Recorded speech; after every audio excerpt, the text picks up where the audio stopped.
The Middle East conflict between the Palestinians and Israel has been raging for many years. Over the years, there were many attempts to negotiate a lasting peace, but all failed. Meanwhile, the toll of human life kept rising. Every year, every day, and sometimes every hour.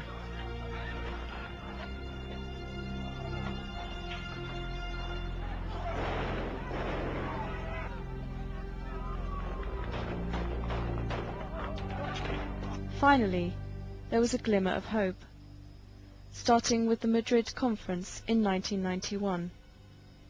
2 years later, in Oslo, Norway, after a long, secret negotiation, an unprecedented declaration of principles was agreed upon, based on the exchange of land for peace.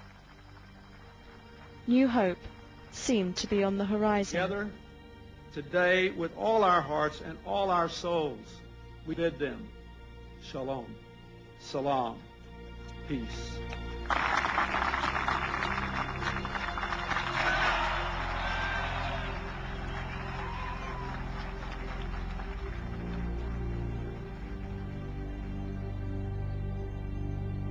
There were many obstacles to peace.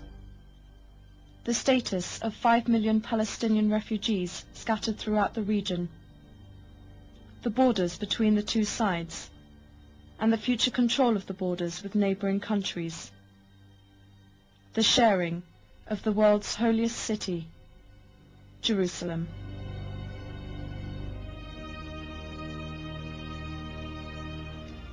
But a major obstacle was advancing, and this put Ramallah and Tel Aviv at odds.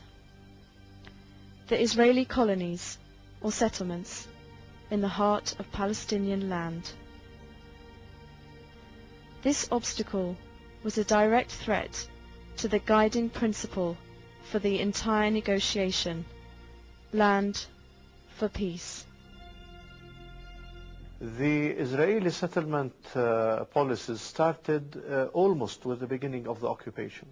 The different Israeli governments had different understandings of the same concept of settlements. The first settlement in the West Bank had been constructed a few weeks after the 1967 war. That was the Kfar Etzion.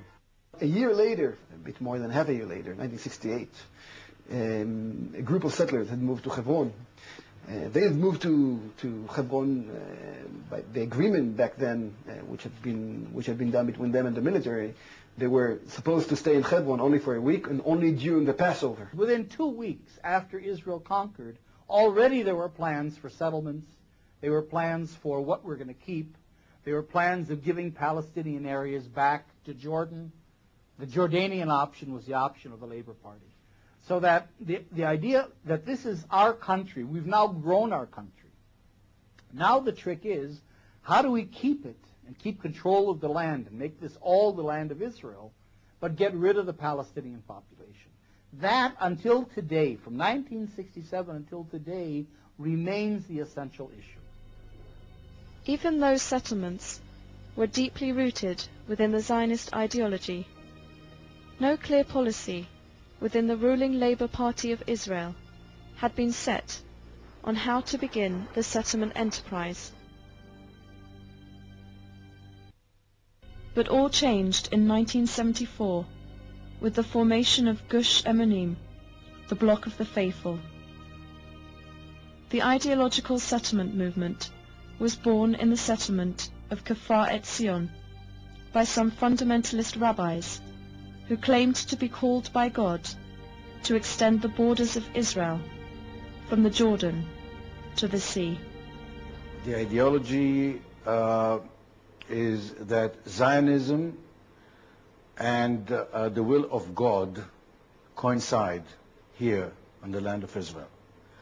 That this land was given to the Jewish people by God, and nobody, no government, no individual has the right to give a piece of this land to anyone besides a Jew. It comes from the ideology of Rabbi Kook, the Orthodox Zionism, which didn't have the opportunity in 1948 to actually exercise this ideology because the original Zionism movement was secular. Gush Emunim struggled to find its place within the primarily secular Israeli society and ruling Labour Party. But in 1977, with the election of Prime Minister Menachem Begin and his appointment of Ariel Sharon as Minister of Agriculture, they found their champions. The partnership between the hardline Begin and his settlement bulldozer Sharon changed the face of the occupied territory. By the time Mr. Begin left office in 1983, more than 100 settlements scattered throughout the occupied territory were now home to the most fundamentalist settlers. In the years which Sharon was Minister of Agriculture, between 77 and 81, and the years which Sharon was Minister of Defense, the years 81 83, those were the years that Israel had erected officially most of the settlements, which back then were very small still. Sharon was appointed by Begin to be the head of the Ministerial Committee on Settlements. Sharon was charged by Begin with two things. One, to create facts on the ground, settlements, roads, infrastructure, everything. Facts on the ground that make it impossible to disconnect Judea and Samaria from Israel, to make Israel's presence irreversible, and secondly, to foreclose forever the establishment of a Palestinian state. The departure of Begin did not signal any significant change. His successor, Yitzhak Shamir, was a graduate in the same school of thought, hardline Zionism.